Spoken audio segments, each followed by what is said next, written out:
நாளைக்கான வீடியோ தாங்க வந்திருக்கு. வீடியோ வந்து சூப்பராக இருந்துச்சு அப்படி தாங்க சொல்லணும். நம்ம கௌதம் வந்து மதுமிதா வந்து கம்பெனிக்கு வந்து கூட்டு போயிட்டாங்க அப்படி தான் சொல்லணும். அங்கே பார்த்தா நம்ம கிரண் இருக்கார்ல, அவர் என்ட்ரி கொடுத்து அவருக்கே வந்து கிளாஸ் எடுக்கிற மாதிரி தான் காட்டிக்கிட்டு இருக்காங்க. அங்கே பயங்கரமாக இன்ட்ரெஸ்ட்டாக போய்கிட்டு இருக்கு. அதெல்லாம் பார்க்குறக்கும் சேனலை மட்டும் மறக்காமல் லைக் அண்ட் சப்ஸ்கிரைப் மட்டும் பண்ணிடுங்க.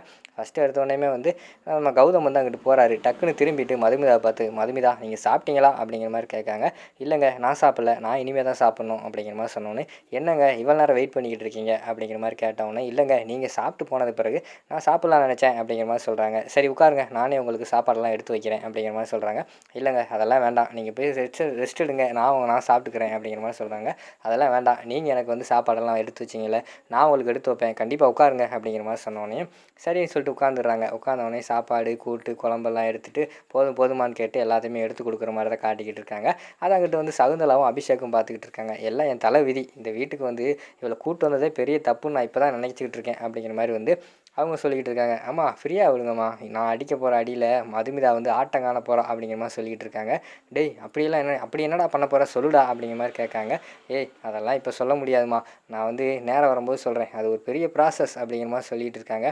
என்னமோ எது பண்ணாலும் ஒழுங்காக பண்ணுடா அப்படின்னு சொல்லிட்டு அந்த இடத்துல வந்து சகுந்தலா வந்து போயிடுறாங்க. சரின்னு சொல்லிட்டு சாப்பிட்டுட்டு ரெண்டு பேருமே வந்து ரூமுக்குள்ளே தான் போகிறாங்க. ரூமுக்குள்ளே போனவொடனேயும் ரெண்டு பேரும் ரெஸ்ட் எடுத்துக்கிட்டு இருக்காங்க. மதுமிதா உங்களுக்கு நான் ஒரு கிஃப்ட் வச்சுருக்கேன், அது என்ன கிஃப்ட்டுன்னு உங்களுக்கு தெரியுமா அப்படிங்கிற மாதிரி கேட்குறாங்க.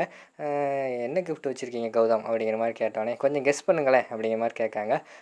ஐஸ்கிரீமா அப்படிங்கிற மாதிரி கேட்காங்க. ஏங்க எப்போ பார்த்தாலும் சாப்பாட்டிலே இருக்கீங்க, என் கூட சேர்ந்து நீங்களும் சாப்பாட்டுக்கு மாறிட்டீங்க போலையே அப்படிங்கிற மாதிரி சொன்னோடனே, சாப்பாடெல்லாம் இல்லைங்க வேறு அப்படிங்கிற மாதிரி சொன்னோடனே, என்னால் எதுவுமே கெஸ் பண்ண முடியலையேங்க அப்படிங்கிற மாதிரி சொல்லிகிட்டு இருக்காங்க.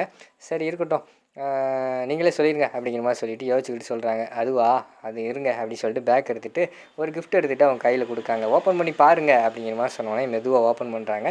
ஓப்பன் பண்ணி பார்த்தா அதில் வந்து நம்ம மதுமிதாவும் அதுக்கடுத்து அந்த கௌதமி மேடம் இருந்தாங்கள்ல, ரெண்டு பேர் இருக்கிற மாதிரி தான் காட்டிக்கிட்டு இருக்கு. வாவ் சூப்பர், எனக்கு ரொம்ப பிடிச்ச கிஃப்ட்டுங்க. ஆமாம் நீங்கள் சும்மா தானே இருந்தீங்க, இந்த ஃபோட்டோ எப்படி கிடச்சிச்சு அப்படிங்கிற மாதிரி சொன்னோன்னையும் அந்த இடத்துல வந்து அதிதி வந்து ஃபோட்டோ எடுத்துக்கிட்டு இருந்தால அவளுக்கு பின்னாடி நின்று நான் ஃபோட்டோ எடுத்துட்டேங்க அப்படிங்கிற மாதிரி சொல்கிறாங்க. ஓ அப்படியா சூப்பருங்க அப்படிங்கிற மாதிரி சொன்னோன்னே நம்ம கௌதம் வந்து சொல்கிறாங்க, தீபாவளிக்கு வந்து உங்களுக்கு பிடிச்ச பெர்சனை வந்து நேரில் கொண்டு வந்து காட்டிட்டேன், ஆனால் இப்போ பார்த்துக்கிட்டிங்கன்னா அதை எப்போயுமே மறக்காத ஒரு மெமரியில் வந்து நம்ம வச்சுருக்கணும்ல, அதுக்காக தான் நான் வந்து ஃபோட்டோ எடுத்து ஃப்ரேம் போட்டேங்க அப்படிங்கிற மாதிரி சொல்கிறாங்க. உண்மையாகவே எனக்கு இந்த கிஃப்ட் ரொம்ப பிடிச்சிருக்குங்க, உண்மையாகவே வந்து இந்த இந்த இந்த தீபாவளியை வந்து என்னால் மறக்கவே முடியாது அப்படின்னு சொல்லிட்டு அந்த சுற்றி முற்றி பார்த்துக்கிட்டு இருக்காங்க.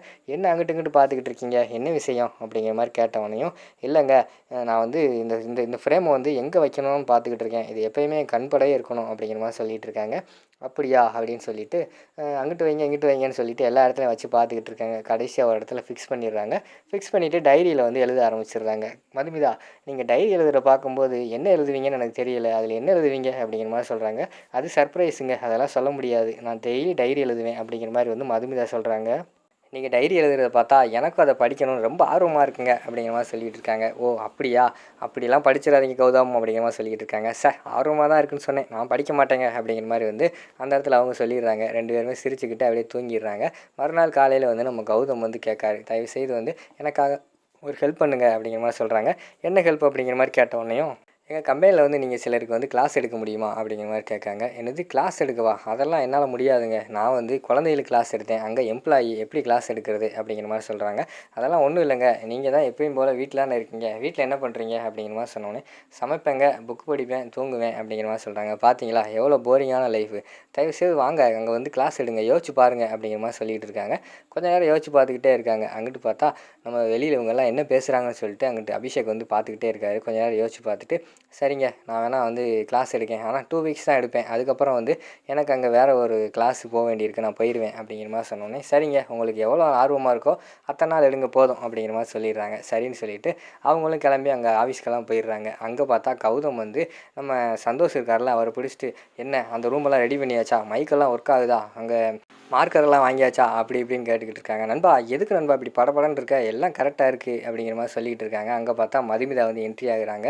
ஓ இதுக்காக தான் நீ இப்படி பறந்துக்கிட்டு இருந்தியா அப்படிங்கிற மாதிரி சொன்னோடனே மதுமிதா வந்து கேட்காங்க, என்னங்க என்னாச்சு அப்படிங்கிற மாதிரி சொன்னோன்னே, சிஸ்டர் நீங்கள் வர்றதுக்கு முன்னாடி என்னை படுத்திட்டான், இன்டர்வியூ கூட அப்படி பதட்டப்பட மாட்டான், நீங்கள் வர்றீங்கன்னு சொல்லிட்டு அது ரெடியா இது ரெடியான்னு சொல்லிட்டு அச்சலாத்தி பண்ணிட்டான் அப்படிங்கிற மாதிரி சொல்லிகிட்டு இருக்காங்க. அப்படியா கௌதம் அப்படிங்கிற மாதிரி சொன்னோன்னே தலையாட்டுறாரு. ஆமாம் அப்படிங்கிற மாதிரி சரின்னு சொல்லிட்டு ஒரு பொக்கையெல்லாம் எடுத்து கொடுக்காங்க. நண்பா இது எப்போ வாங்கினேன் அப்படிங்கிற மாதிரி சொன்னோன்னே, அதெல்லாம் உனக்கு தெரியாமல் அப்பயே வாங்கிட்டேன் அப்படின்னு சொல்லிட்டு நம்ம கௌதம் சொல்கிற மாதிரி தான் காட்டிக்கிட்டு இருக்காங்க. சரி வாங்க உங்களை எல்லாத்துக்கிட்டையுமே இன்ட்ரடியூஸ் பண்ணி வச்சுட்டு கிளாஸ் ஆரம்பிங்க அப்படின்னு சொல்லிட்டு உள்ளே கூப்பிட்டு போகிறாங்க.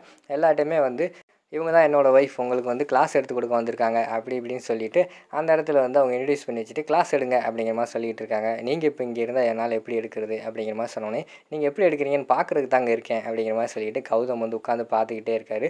உட்காந்து பார்த்துக்கிட்டே இருக்காருங்கிறத விட உட்காந்து சைட் அடிச்சுக்கிட்டு இருக்காருன்னு தான் சொல்லணும். அதை பார்த்துட்டு மதுமிதாக்கு வந்து ஒரு மாதிரி ஆயிடுது. கௌதம் நீங்கள் தயவுசெய்து வெளியே போனீங்கன்னா எனக்கு ஒரு மாதிரி இருக்குது அப்படிங்கிற மாதிரி சொல்கிறாங்க. ஓகே நான் கிளம்புறேன் அப்படின்னு சொல்லிட்டு கௌதம் வந்து வெளியில் போயிடுறாங்க. அதுக்கடுத்து பார்த்தா அந்த இடத்துல வந்து அபிஷேக் இவங்களை கூப்பிட்டு வந்து உள்ளே விட்டுறாங்க. யாரை, நம்ம கிரண் இருக்கார்ல, கிரண் வந்து உள்ளே போக சொல்கிறாங்க. போகும்போது வந்து அப்படியே பார்த்து பண்ணு அப்படின்னு சொல்லிட்டு சைகெல்லாம் காட்டுறாங்க. நான் பார்த்துக்கிறேன் சார் அப்படின்னு சொல்லிட்டு அவர் வந்து உள்ளே போகிறாங்க. உள்ளே வந்தால் நீங்கள் யார், எதுக்கு வந்தீங்க அப்படிங்கிற மாதிரி வந்து மதுமிதா வந்து கேட்குறாங்க. நானும் இந்த கம்பெனியோட எம்ப்ளாயி தான், இங்கே வந்து எனக்கும் கிளாஸ் இருக்குது, கிளாஸ் அட்டன் பண்ண வந்திருக்கேன் அப்படிங்கிற மாதிரி சொன்னோன்னே, லேட்டாக வந்துக்கிட்டு என்ன கிளாஸு அப்படிங்கிற மாதிரி கேட்காங்க. சாரி மேடம் கொஞ்சம் லேட் ஆகிடுச்சு அப்படிங்கிற மாதிரி சொல்லிவிட்டு சரின்னு சொல்லிட்டு போய் உட்காந்துடுறாங்க. உட்காந்துக்கிட்டு அவங்களும் உட்காந்துட்டு மதுமிதா வந்து சைட் அடிச்சுக்கிட்டு இருக்கிற மாதிரி தான் காட்டுறாங்க.